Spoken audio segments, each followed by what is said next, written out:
আজকের সন্ধ্যেটা আমরা বেশ জমি একটা আড্ডা দিই, আর আড্ডার মাঝে সেই যুবক যুবতীদের নতুন করে আবার মনের মধ্যে গানের মাধ্যমে আলোড়ন এনেছিল সেই মানুষটার একটা গান দিয়ে শুরু করি। তাহলে নচিদার সুন্দর গান দিয়ে শুরু হলো, মনটা ভরে যায় একদম। ওই একটা মানুষ যিনি আমাদের একটা সময় আমাদের কলেজ লাইফের তখন মারাত্মকভাবে বলা যেতে পারে নতুন করে উদ্দীপনা এনেছিলেন। হ্যাঁ, নমস্কার, বলুন। হ্যাঁ স্যার, নমস্কার। বলুন। আমি বিনগর থেকে বলছিলাম। বলছি সুকুমার দাসকে কি করেছেন, আপনাকে ছাড়া তো এক পাও নড়তে চায় না সে কোনো জায়গায়। তাহলে আমাদের এখানে দিয়ে রেখে যান না। পঞ্চকর্মা করতে নিয়েছি, আপনি লিখে দিয়েছেন, সেইখানে গিয়ে যেই দেখেছে আপনি নেই, ব্যাস উলট পালট আরম্ভ হয়ে গেছে তার। না, শনিবার আসবেন, যেদিন আমার ডেট আছে সেদিন নিয়ে আসবেন। ও আমার সাথে একবার দেখা করিয়ে কথা বলিয়ে নিয়ে তারপর ওনাকে করাতে হবে।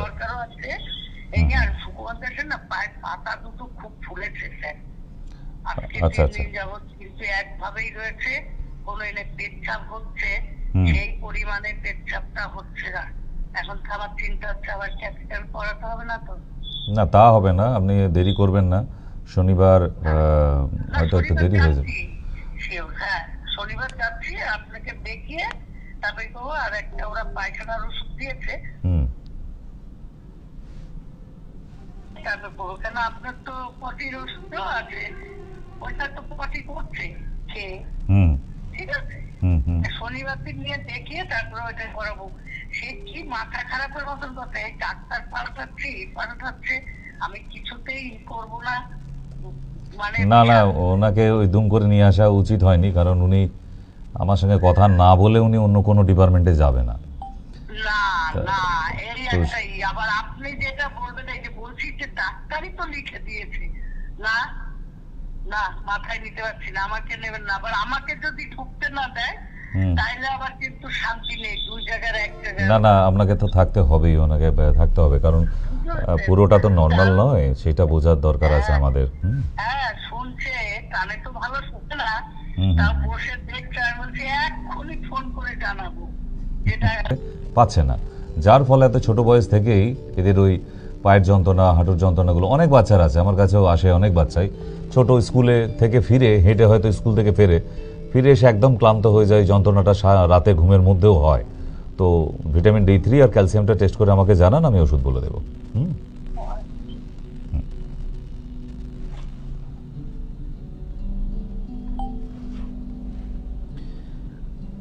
তাহলে ছোট ছোট করে আপনারাও চলে আসতে পারেন, কোনো অসুবিধা নেই আজকের টিভি শোয়ের মধ্যে, কারণ আজকে অনেকক্ষণই আছে আপনাদের কাছে। কিন্তু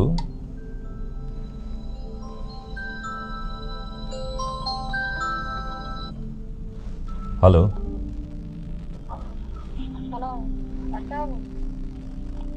হ্যাঁ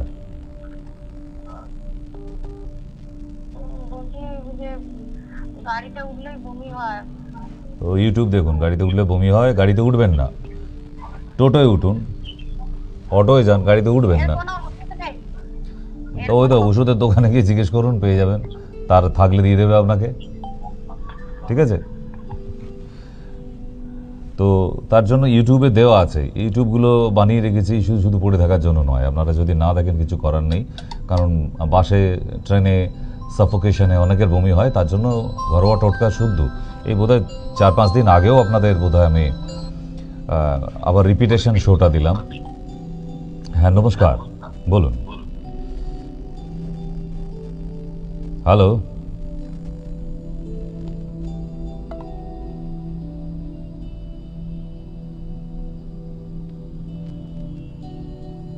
আরেকবার ট্রাই করুন, কেটে গেছে। তাহলে আজকে আমরা সন্ধ্যার শোয়ে বেশিরভাগ যে সমস্যাটা এখন পুরুষ মানুষদের, যেটা আগে 40 থেকে হতো, মানে 40 বছর বয়স থেকে, সেটা কিন্তু এখন অনেক কম বয়সে আসছে, যেটা প্রোস্টেট প্রবলেম, ইউরিনালস প্রবলেমগুলো হচ্ছে। হ্যালো, হ্যাঁ বলুন। বলছি ডাক্তারবাবু বলছেন? হ্যাঁ। বলছি আমার ওই যে আপনাকে দেখিয়েছিলাম হুম। তিনে, তো আমার ওই যে চুলকাতে একটি মাত্র ওই তেলটা চাই, কি পাঠানো সম্ভব? বলতে পারবো না, ওটা ডিপার্টমেন্টে কথা বলবেন। সম্ভব তো সবই, ওটা কাউন্টারে ফোন করে কথা বলবেন, মেডিসিন ডেলিভারি নাম্বারে, এই নাম্বারে না। কত নম্বরের লাস্টে? প্রেসক্রিপশনে আছে, দেখুন ওখানে প্রেসক্রিপশনের উপরে বাঁদিকে। আচ্ছা, মেডিসিনের সংক্রান্ত যারা আমার পুরনো পেশেন্ট তাদেরকে বলে দিই, আপনাদের নাম্বার দেওয়া আছে, ওটা মেডিসিন ডেলিভারি নাম্বার। ওই নাম্বারে কল করলে যে প্রোডাক্ট লাগবে ওনাকে ছবি তুলে পাঠাতে পারেন, লিখে পাঠাতে পারেন, কোনো অসুবিধা নেই। আর আপনার বাড়ির ঠিকানা দিয়ে দেবেন, আপনার বাড়িতে পৌঁছে দিতে পারবে, ওটা মেডিসিন ডেলিভারি নাম্বার। হ্যাঁ নমস্কার। হ্যাঁ বলুন। হ্যালো শুনতে পাচ্ছি, বলুন। হ্যালো, ও মা, কালা সুন্দরী এত সুন্দর কথা বলে, কালা হলেন কি করে? কি জ্বালায়। হ্যালো, হ্যাঁ আপনি কান ঠিক করুন আগে, ও নাহলে হবে না। এর থেকে জোরে কথা বললে আমাকে আর ফোনে কথা বলতে হবে না, আপনি এমনিই শুনতে পাবেন আমি যদি তাহলে কথা বলি। কানটাকে ঠিক করে নেবেন কিন্তু, নাহলে পাড়ার লোক যদি জানতে পেরে যায়, জানতে পেরে যে আপনি কানে শুনতে পান না, একটা দামি ফোন কিনেছেন, খুব প্রেস্টিজিয়াস ব্যাপারে পড়ে যাবেন। ঠিক।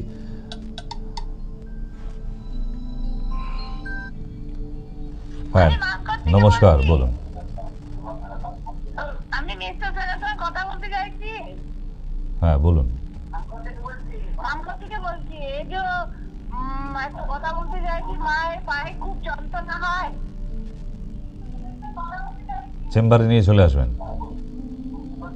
পায়ে যন্ত্রণা হয়। পায়ে যন্ত্রণা হয়, পায়ে যন্ত্রণার জন্য ওষুধ খাওয়াতে হবে, তার জন্য চেম্বারে নিয়ে আসবেন মানকর থেকে।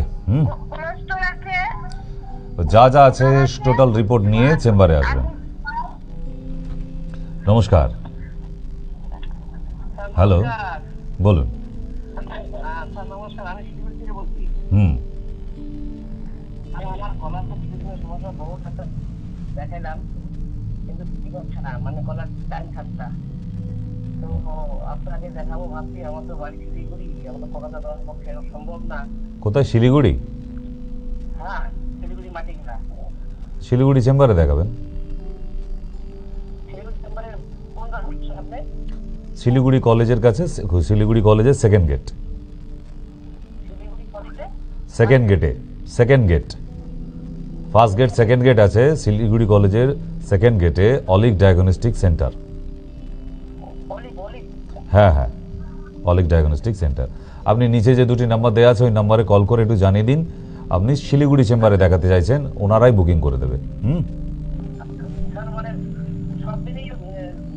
কেন সব দিন হতে যাবে? আমার আর কাজ নেই, কলকাতায় চেম্বার নেই, সব দিন কেন হতে যাবে? ওখানে মাসে একটা করে ডেট আছে, এই মাসে বোধহয় ডেট পড়েছে 27 তারিখ। এই মাসে 27 তারিখ ডেট আছে। হ্যাঁ হ্যাঁ, ওখানে ওই নিচে যে নাম্বার আছে ওই নাম্বারে কল করে একটু বলে দিন আপনি যে শিলিগুড়ি চেম্বারে দেখাবেন, ওনারা ব্যবস্থা করে দেবে আপনাকে। ওকে, নমস্কার। নমস্কার। নর্থ বেঙ্গলে যে মানুষরা আছে তাদেরকেও বলে দিই যে শিলিগুড়ি চেম্বারের ডেট কিন্তু এগিয়ে আসছে, তাই দেরি করলে হবে না, অ্যাডভান্স বুকিংয়ের দরকার আছেই, আপনারাও জানেন। আর বুকিং না করালে আমরা তো বুঝতেও পারবো না যে কার নাম বুকিং আছে আর কার নেই, কারণ হুট করে চলে এসে দেখিয়ে দেবার মতো ব্যাপার নয়, প্রচুর ভিড় থাকে, কিন্তু ভিড় অনেক, তাই ভিড়টাকে এড়াতে আপনাকে অ্যাডভান্স বুকিং করাতে হবে। নমস্কার। হ্যালো, হ্যাঁ বলুন। আমি 1 বছর হলো অপারেশন করা হয়েছে গলব্লাডার স্টোন। হ্যাঁ, তো তারপরে প্রবলেম দেখা দিচ্ছে যে আমার এক সাইডে একটু করে পেন হচ্ছে। আবার আল্ট্রাসোনোগ্রাফি করে নিয়ে যোগাযোগ করবেন। হ্যাঁ, আল্ট্রাসোনোগ্রাফি করে নিয়ে যোগাযোগ করবেন। আল্ট্রাসোনোগ্রাফি করতে বলেছেন, আমি ডাক্তার দেখিয়েছিলাম বাইরে, তো উনি বলেছেন যে ট্রান্সফার করতে। হ্যাঁ, তো ওই তো আল্ট্রাসোনোগ্রাফি করে নিয়ে যে ডাক্তার অপারেশন করেছিল ওনাকেই দেখাবেন, তাহলেই হবে। আপনি একটু ওষুধ বলতে পারবেন? না না, উনি ডাক্তার দেখবে, উনি ফিজ নেবে, আর আমি কেন ফ্রিতে ওষুধ বলে দেবো বলুন? যে দেখছে তাকেই তো দেখানো দরকার না?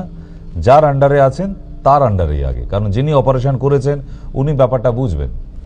কারণ একটা জায়গায় ট্রিটমেন্ট চলছে, উচিত না আরেক জায়গায় আবার দুম করে চেঞ্জ করে নেওয়া, এটা ভুল আপনাদের ডিসিশন। যেহেতু সেই ডক্টর এখনো আছে, ওনার কাছে ইউএসজিটা করে নিয়ে দেখা করবেন।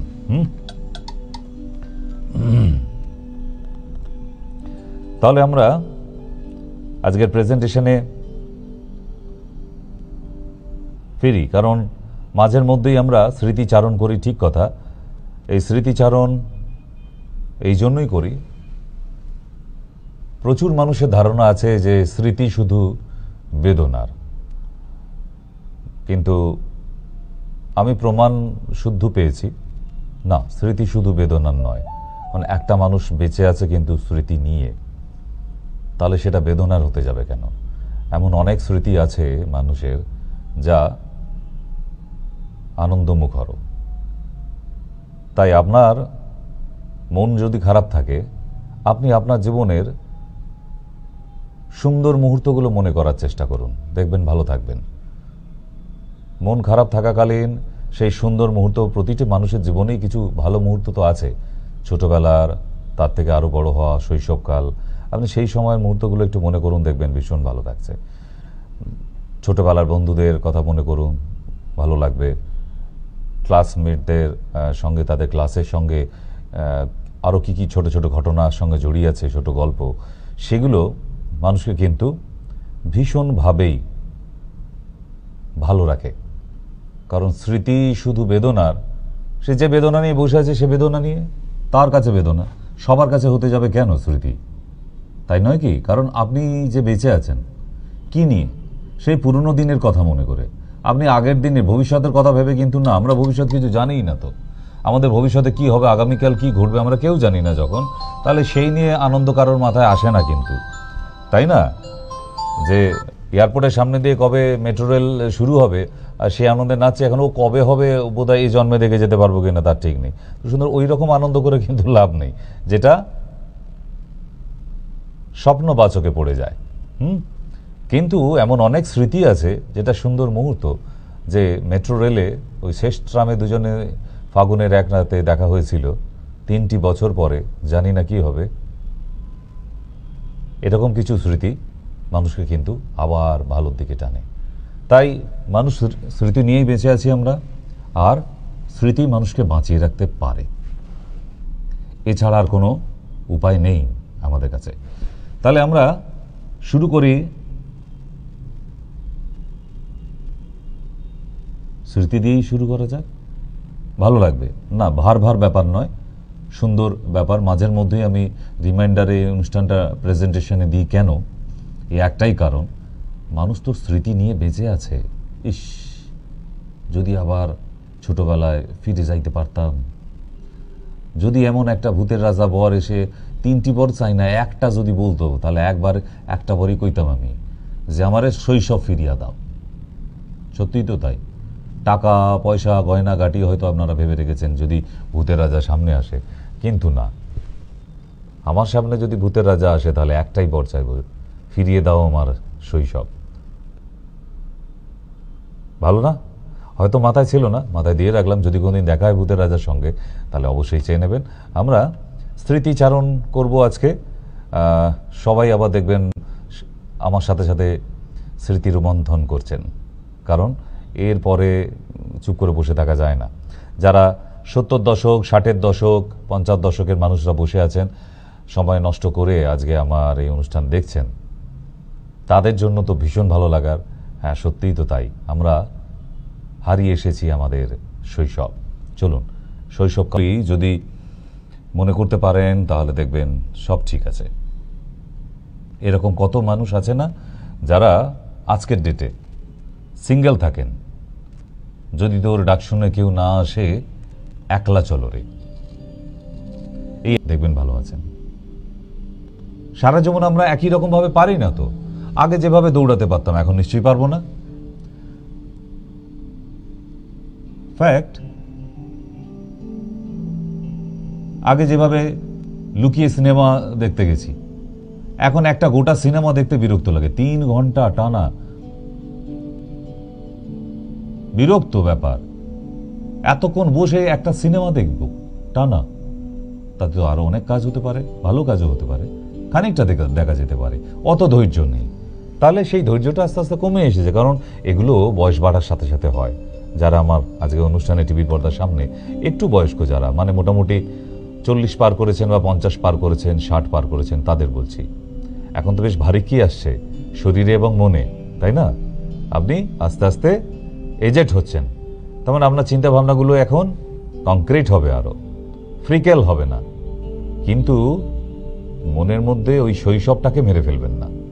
আমার কাছে এখানে 70, 75 এরকম বয়সের মানুষ অনেক আসে, মাঝের মধ্যে দেখে বয়সটা বারবার রিপিট করতে হয়। আপনি 72? বলছে হ্যাঁ স্যার। না না, রিয়েলি 72? বলছে কেন, আধার কার্ড দেখাবো? না, তা দেখাতে হবে না, কিন্তু আপনাকে তো দেখে মনে হচ্ছে না। বলছে স্যার, আমি ভেতরের ওই শৈশবটাকে মরতে দিইনি এখনো। ভীষণ ভালো লাগলো শুনে, টেবিলের ওপারে বসা একটা পেশেন্টের মুখ থেকে এরকম শুনে। কারণ এই মানুষটা বাঁচতে জানে, বাঁচাটা শিখতে হয়, তো ওইটা শিখে গেলেই দেখবেন আপনি ভালো আছেন। আপনাকে পৃথিবীর কোনো খারাপ বস্তু আপনাকে খারাপ রাখতে পারবে না। সে আপনার কাছের যত প্রিয়জনই থাকুক না, চলে যাক, নো প্রবলেম। তারা গেছে, তাদের আনন্দে থাকতে পারবেন। কারণ এখন তো সমাজের মধ্যে ভালো কোথায়, তাই না? তাই নিজেকে ভালোটা খুঁজে নিতে হবে। খুব পার্সেন্টও বই সেল হয়নি, তার মানে লোক বেড়াতে যায় আর খেতে যায়, এরকম অনেক মানুষ আছে। কেন দুটো একটা, ওখানে তো মনের পছন্দের বই কেনার জন্যই তো মানুষ যায়। বই মেলা কেন? মনে যেটা ভালো লাগে, যেটা সাধারণ দোকানে পাওয়া যায় না, সেই কালেকশনটা ওখান থেকে হয়, তাই তো বই মেলায় যাওয়া। তাহলে ওখান থেকে একটা সারা বছরের জন্য একটা বই কিনে আনা যায় না, যেটা রোজ দুপাতা করে পড়বো আর ভালো থাকবো?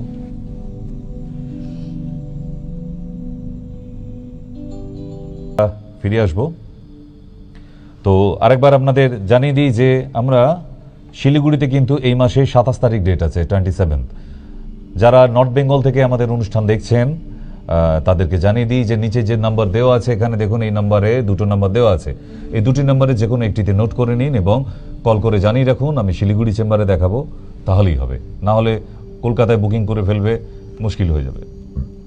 আমরা এখানে ডেকে ডেকে হয়রান হয়ে যাব, আপনি শিলিগুড়িতে বসে থাকবেন, ঠিক? তো সেই জন্যই যারা নর্থ বেঙ্গলে, মানে রায়গঞ্জ থেকে আপ টু কার্শিয়াং, জলপাইগুড়ি, দার্জিলিং, শিলিগুড়ি, মাথাভাঙা, ধূপগুড়ি, যেখান থেকে সব আসেন, মানে এই জায়গাগুলো চিনে গেছি আপনারা আসেন বলে, তাই, কারণ 1.5 বছরের বেশি হয়ে গেল তো শিলিগুড়ি যাচ্ছি, ঠিক? তো সেই জন্য আপনাদের জানানো থাকলো, যারা নর্থ বেঙ্গল থেকে দেখছেন আমাদের অনুষ্ঠান, তারা যেন অবশ্যই নিচের ওই নাম্বারে ফোন করে জানিয়ে দেয়, আমরা শিলিগুড়ি চেম্বারে দেখাতে চাইছি। কবে কবে আসেন? প্রতি মাসেই আসে শিলিগুড়ি, প্রতি মাসেই, লাস্ট উইকে, কেমন? দ্বিতীয় কথা হলো দমদম হনুমান মন্দির রবিবার, বুধবার, শুক্রবার 3 দিন ফুল প্যাক নেওয়া হয়। মানডেটা এখন একটু গ্যাপ রেখেছি। তো রবিবার, শুক্রবার, আগামীকাল শুক্রবার আছে। আগামীকালকের জন্য যারা আসতে চাইছেন, দমদম জংশন, একদম মানে যে কোনো জেলা থেকে আসতে সুবিধা হয়, দমদম জংশনে নামুন, নেমে ওখান থেকে পায়ে হাঁটা, যদি রোদ্দুর খুব থাকে তাহলে একটা টোটো নিয়ে নিন, 5 মিনিট লাগবে মাত্র। বলবেন হনুমান মন্দিরের সামনে গিয়ে যে খালপাড় আছে, ডক্টর সেনের চেম্বার, যে কেউ দেখিয়ে দেবে এখন। আর শনিবার এবং মঙ্গলবার বারাসাত শিশিরকুঞ্জ, আমাদের পুরনো যে হেড অফিস, যেটা মেইন জায়গা, সেখানে। এবং পঞ্চকর্মার জন্য যারা নাম লিখিয়েছেন তাদেরকেও বলে দিই, আপনাদের ডেট ওয়াইজ ম্যাডাম আপনাদের ফোন করে নেয় নিশ্চয়ই।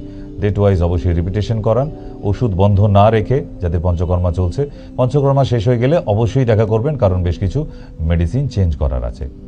আর যারা লাইভে আছেন আমার সঙ্গে আজকের মাই টিভি চ্যানেল ফেসবুকে, তাদেরকে বলে দিই, অনুষ্ঠান কেমন লাগছে একটু 2 কলম লিখুন না। সারাদিন তো এত কমেন্টস লেখেন, এত লাইকস করেন, এত কিছু করেন না, ওসব কিছু করতে হবে না।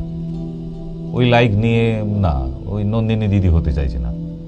আমাদের যেরকম অনুষ্ঠান চলছে চলুক, কিন্তু কমেন্টসটা করুন কেমন লাগছে, আজকে বিদায় নিই, কালকে আবার দেখা হবে। আজকের জন্য